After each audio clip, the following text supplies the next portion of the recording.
Can I say the role name on here? Yeah, Okay, please. so with the whore and Yes. The whore. It's the whore, y'all. so initially I asked Avery like, hey, if you're not busy, there's this thing, if you could read for this role. And she nailed it. And I was like, and it was a very different vision of what I had for the role actually, but it fit so well.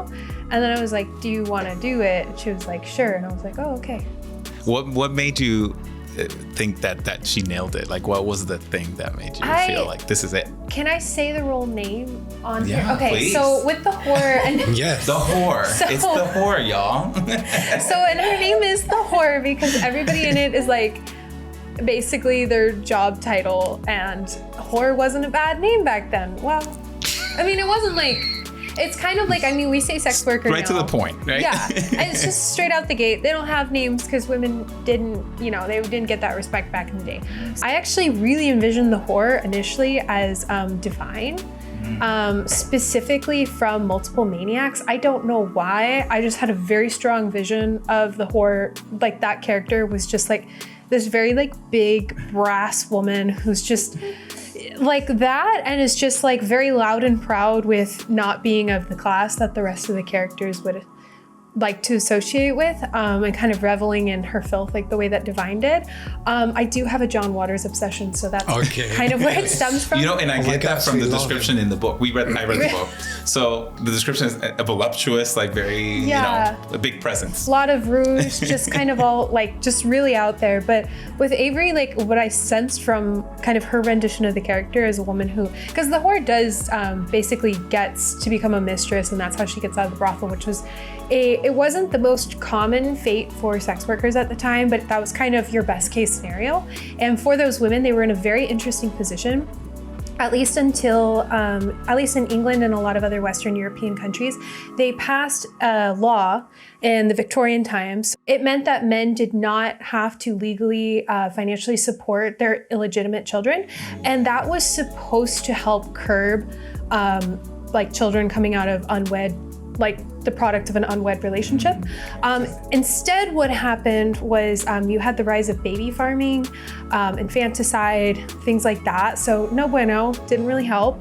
But prior to that, women who entered into, like had illegitimate children, they could become like a claimed mistress and they would be entitled to financial support. So that was kind of the best case scenario. So with her rendition of the whore, you could very much sense like, this is a woman who has managed to kind of get a little bit above her station she was born into, and she's still in this weird in-between because she's basically has the money and can look like an upper class woman, but nobody's ever going to like treat her as such. I mean, there were legal requirements for sex workers at the time that they had to wear certain types of makeup, like with red lips or a lot of rouge, things like that, or they were legally not allowed to cover their hair. That way people knew that they were a sex worker. So it was like in this weird semi-stigmatized role, and it was kind of like you could sense this woman who's trying to quote like put on airs, and it's like that thing of like you're trying to fit in, but at the same time everybody can sense, so there's this weird sense of insecurity. And I feel like you were able to kind of put on like the whore in this role of kind of this in-between woman. Though I definitely had that sentiment as well of like, oh, I've like, the character has stepped into this new role and so she has to act this certain way, but she doesn't exactly know how to act this certain way because she's not used to having to act like that. So that's gonna come through in the character. And then also, really what she cares about is the financial security. She doesn't really care about her kids, except the kid who's getting her that financial security. And so that's like where my thought was with it, of like, okay, the only kid I actually care about, like when I'm reading this monologue, is the one who has gotten me to this place. And look at me, I'm in this place and I like it. I'm gonna talk about it because I'm happy to be here. What I liked about it was the this sense that it was like almost like the language was very like clinical, matter of fact, very almost like sterile, particularly the judges, the doctors. How did you decide for almost everybody to speak with this level, plain language? I write columns about unidentified decedents. I promise this is going somewhere. Okay. So I typically try to feature, like I have a blog where I just kind of basically try to compile all the information that's known about when different people are found deceased and then they're unidentified. A lot of them I have found are unfortunately women of color, especially people that near the border. If they're suspected of being undocumented, they just kind of put them in a folder and forget about it, especially the Tempe girl. So I try to feature people who are a bit marginalized to try to bring more attention. So I have to suffice to say, I have to scour a lot of are they called first-hand documents, where you get your resource like straight from the source. Sure.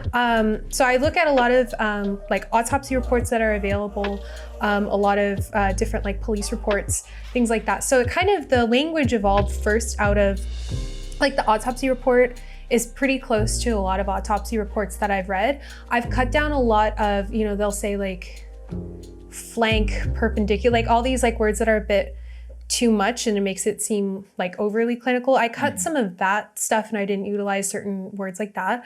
But I mirrored it a lot from these firsthand resources I was getting. I've also looked at a lot of trial records from which trials were available. So I mirrored a lot of the language actually from these either European court documents from like way back when and current police reports, write-ups of, when they encounter the scene, or autopsy reports from coroner's offices. Avery, I now know the backstory of how you got the role, which is that she approached you and she's like, hey, this is, something you can do. And but when you first read it and you first read the part, what was your first impression? Do you remember? Well, I remember she warned me like, oh, there's some language in there that you might not be comfortable with. And it was like, I'm acting, it's fine. Because like in my daily life, I don't really curse or anything, but like the character uses some crass language. And so I was like, okay, like how bad could it be? And then I was reading it and I was like, oh, okay, this character is like quite brash. And yeah, I don't know. I just was like, this definitely like fits the character of a whore. I think what shocked me more was some of the other events in the book, like the chef's testimony. Yes. I think was the most shocking to me because like the chef is like, oh, I'm gonna cut her up and like serve her in a soup to people, and I was like, just casual. Oh, because I was like, okay, like the whore using the body, like it's not great, but I could see it. So I think that's what really got me is like the characters that were like, yeah, I want to cut her up and eat her or show her body parts to people. Or make a great dish. I remember something like that. I Yeah. was like, Well, that's a chef, yeah. Yeah. Well, I will say this. So may I, if I'm hearing correctly, what I'm hearing is the first encounter was, boy, has some crass language, but then compared to the other characters, Right. It's like, oh, okay. Yeah. one thing I have to say though is the amount of dialogue too. Each character has a very long well, it's kind of like monologue. monologue, and I was very impressed that you guys just like it just flowed out, and I was like, I could not do that. Yes, I barely impressive. remember like my greetings, and you guys are just giving these long lines of dialogue and captivating people. I thought that was so wonderful. It was captivating. Like you kept people's attentions the whole time, and the way you delivered it was appropriate for how you were just like, based on what you would describe the character being. So, but what approach did you take? I guess I'm interested in the mechanics now that you mentioned, like, how do you memorize all that?